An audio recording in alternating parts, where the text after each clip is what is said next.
Well, it got on my radar pretty early on, maybe around 2010, 2011. People told me about it. So, and that's the only way I heard about it, was from people telling me. I mean, obviously it wasn't like in the news the way it is today. They weren't talking about it on TV nonstop like they do today. But in libertarian free market circles, there were some people that were playing around with it. And because I swim in those circles, right, I found out about it. And, I thought it was interesting, but ultimately, I always see long-term, and I saw the flaws and the reason why it would never actually work for the purposes that it had been created and what people were thinking. And I didn't buy it. But the mistake that I made in not buying it, I just did not see the potential that it would catch on, that so many people would be taken in by it and be fooled by it, such that, you could have this gigantic, pyramid, Ponzi, chain letter type of effect. But I had known in my career that I'd seen all sorts of crazy bubbles during the dot-com era and during, the real estate era, that, why couldn't we have a bubble in Bitcoin? And in fact, it wasn't just Bitcoin. One of the objections I had to Bitcoin when I first heard about it was that, well, what if somebody else comes up with another digital currency? What's to stop that from happening? I mean, there could be an unlimited number of these.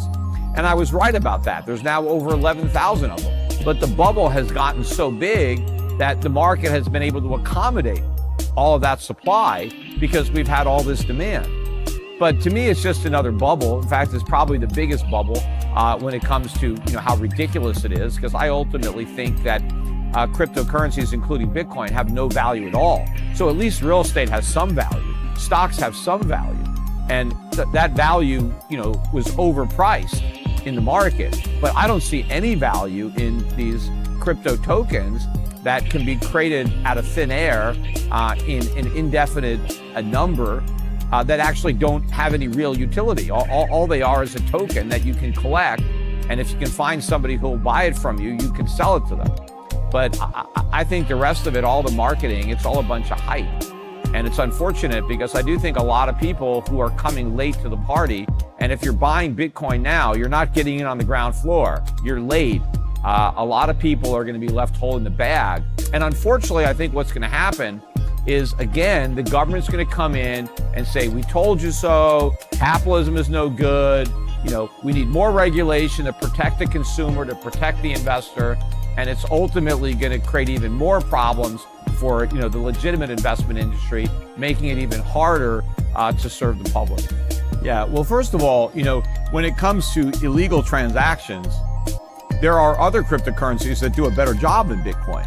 And in fact, as Bitcoin becomes more popular, it actually becomes more regulated, and it becomes harder and more expensive to do the illegal transactions. So it's really only used to speculate. But there is a difference. When you say gold just sits there, it sits there preserving the value of a metal. See, this is what the Bitcoin community doesn't understand. Gold is a commodity, and it's a metal. It's the most useful metal in the world.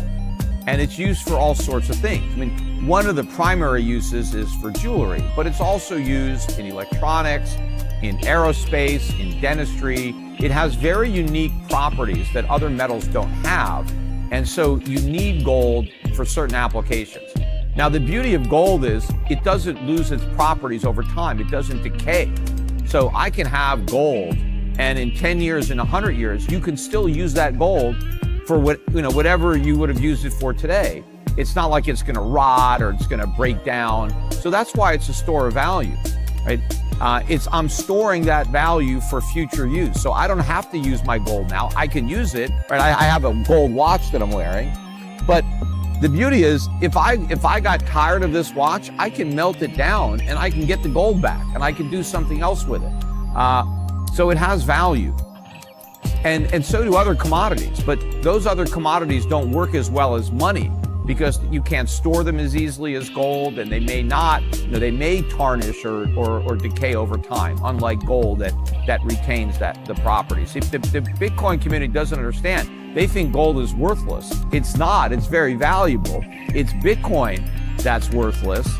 And there's also a difference between stocks, right, and gold. When you own a stock, you own a piece of a business. That business operates and generates a profit, and you can get a dividend, or the company can use the profits to buy back shares, right? So it's a real business. When you own real estate, you own an asset. You can rent it out and collect rents. If I buy a bond, I get interest, right? Those are income producing assets.